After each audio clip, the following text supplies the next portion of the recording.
Welcome to Mended Light. I'm Alicia Decker, co-founder and CEO.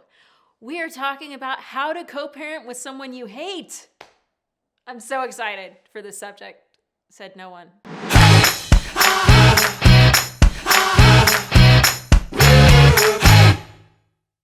Okay, but seriously, right? Like, you've been through the drama and the trauma of divorce, and sometimes it can be both, and frankly, there's probably a really good reason you got divorced, and maybe the person you divorce is just really, really awful. What do? You are thankful every day that you're still not married to him. No, seriously. Here's the number one rule. When it comes to co-parenting with someone who is difficult and mean and divisive and antagonistic and whatever other four-letter words could be in there, here is the number one rule. You have to focus on what is best for your children. So that's a principle, right? And when we apply that principle, it can look a lot of different ways. And so I'm going to share some stories from my own life, from friends' lives that will remain anonymous. But when the priority is the children, it is no longer about how your former spouse treats you or about getting back at your former spouse for awful things that they're doing intentionally or unintentionally. When it is about the children, it's like you shine a bright light on all the drama and the trauma that's going on, and you can say, okay, what is best for the children in this situation, right? So you're co-parenting with them. That means you have children. What are their needs? So let me share with you a little bit about what this looked like for me. My oldest son is from my first marriage, and there were not good feelings around our separation and our divorce, and he was quite small, and so he was not aware of what was going on. He was just a toddler at the time. And what I can say about my former spouse is, while the relationship between us was not ideal, he was a good dad, even a great dad. And he always tried his best and still does do his best to show up for his son, and he has other kids now, in the best possible way, right? And so in doing the best thing for our son, I focused on nurturing that relationship, right? And there were things that happened in the first few years after we were divorced that he intentionally did to be hurtful, right? Because he was hurt. He was hurt in the divorce process, and so he was communicating. There were challenges in mine and my former husband's relationship those first few years post-divorce. But he was a good dad. He cared, he was involved, and it was a safe place for my son to be. Being with his dad was a safe place, and I had no concerns or qualms about that relationship. So what could this look like? I'd love to share a story with you. With my former spouse, there had been a decent amount of financial strain in our relationship. And finances, let's be real, we all need to wear clothes and eat and sleep in a warm house, right? Like, it's a necessary part of life. But I recognized that I didn't want that financial strain to continue in our relationship or to be one of the main focuses of our relationship. And I was in the unique position of being able to financially provide. And so I chose not to automatically have the state withdraw the money for child support and automatically deposit into our bank account. And so that wasn't a point of contention in our relationship. It was still important for there to be transparency and accountability and to talk about it. But if he got behind, it wasn't a big deal and it wasn't a financial burden. Now, I'd like to contrast that with a dear friend of mine. She went through a divorce. She had a set of twins and 2 other kids. And so she actually had 4 kids under the age of 4. She didn't have the education to financially provide for herself, beside the fact that she had 4 children and a set of twins under the age of 4.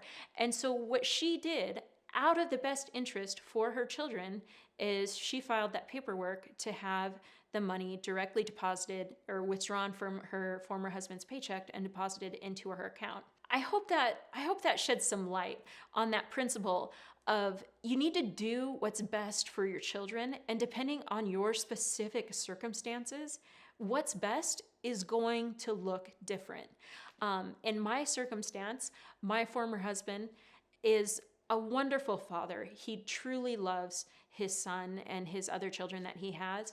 And because he grew up from a very young age with divorced parents, it is absolutely important to him that he is there for his son, that he is involved in his everyday life, and that he's supportive.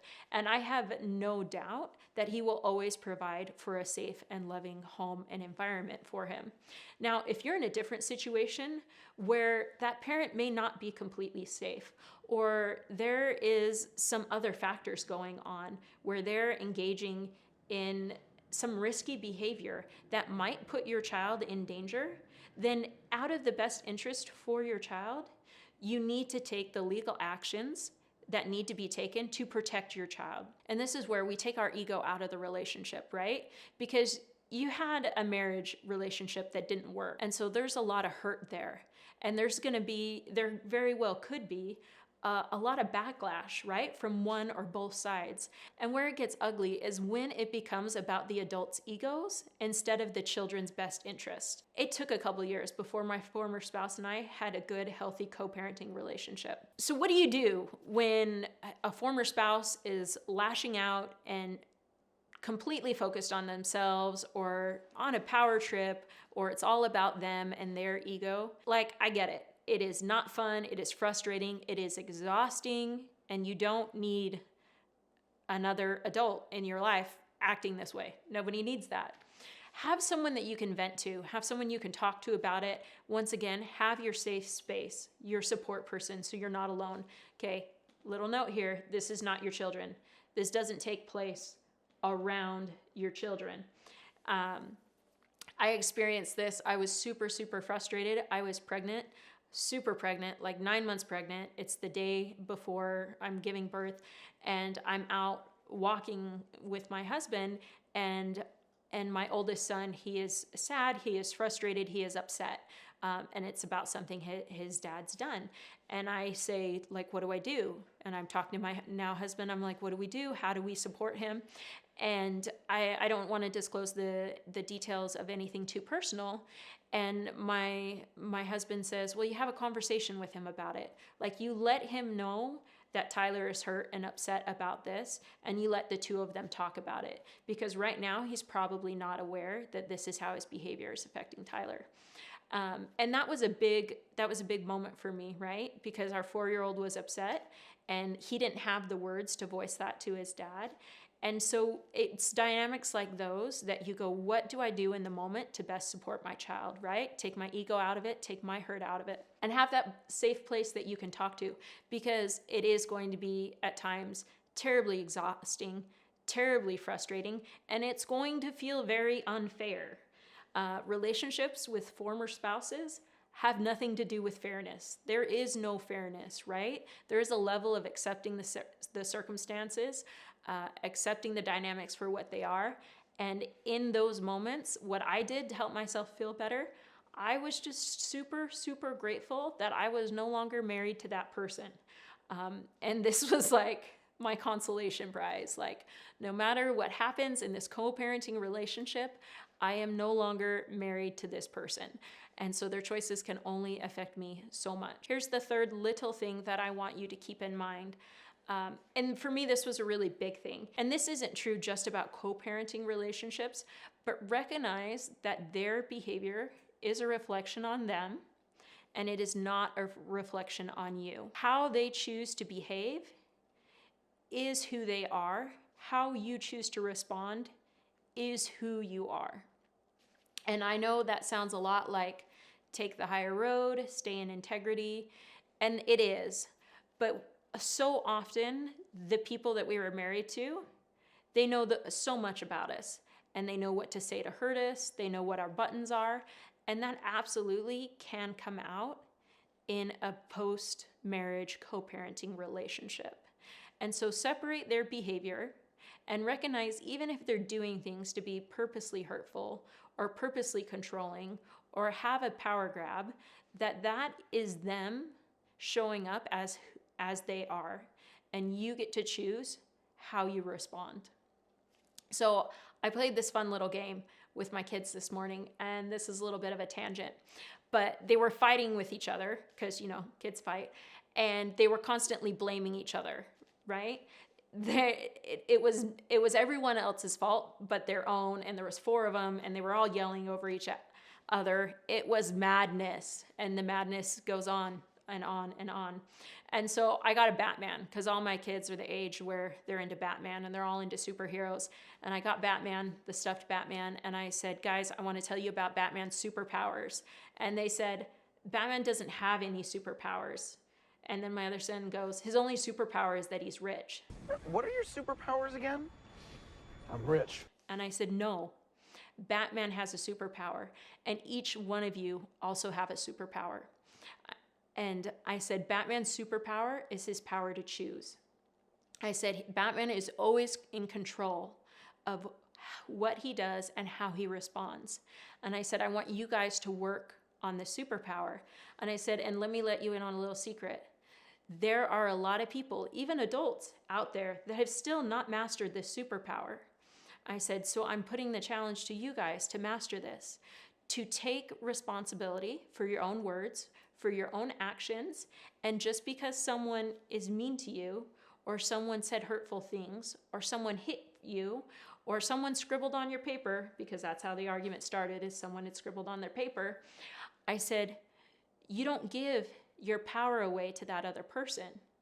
And so I recreated the situation that just happened, and how one child was super mean to the other child, and he said really mean, hurtful things, and then he scribbled on their paper, and then it turned into a physical altercation. You know what I'm talking about. I said, what happens in that moment when I start screaming and yelling at the other person? What happens when I feel like hitting the other person? I said, do I still have my power? Do I still own my power of choice? And then I threw Batman to the other person. I threw it to him, and I said, who has my power now? And they said, well, the other person has your power. And I said, yeah, he does. He does have my power. I said, now at any point, I can take my power back, and I can choose how to respond. And I know that is so, so challenging when you're trying to co-parent with a former spouse where there's been a lot of hurt, a lot of water under the bridge, and maybe sometimes their choices that aren't the best are also affecting your children that you love and you care for and you would do anything for.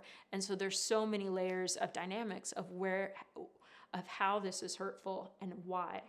But the number one thing that you can do is you can own your power of choice, and you can own how you respond, and recognize that anything that comes up, any of the insecurities or the emotions that come up from hurtful things that they do, is an opportunity for you to release those incongruent beliefs, for you to create new beliefs, and to change that. Because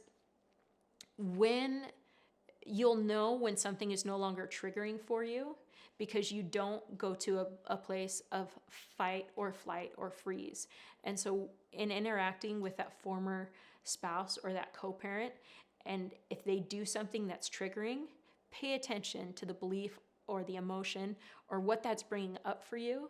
And if you go to a place of fight or flight or freeze, later when you're in a safe place, address that emotion, address that belief. And we have lots of great videos that help you in doing that and help you in that healing journey. If you've enjoyed this video, check out the video, How Does the Brain Protect Itself from Traumatic Experiences? And remember to like, subscribe, click the bell, ding ding, and remember to keep shining. We need your light. Click the video. Click it.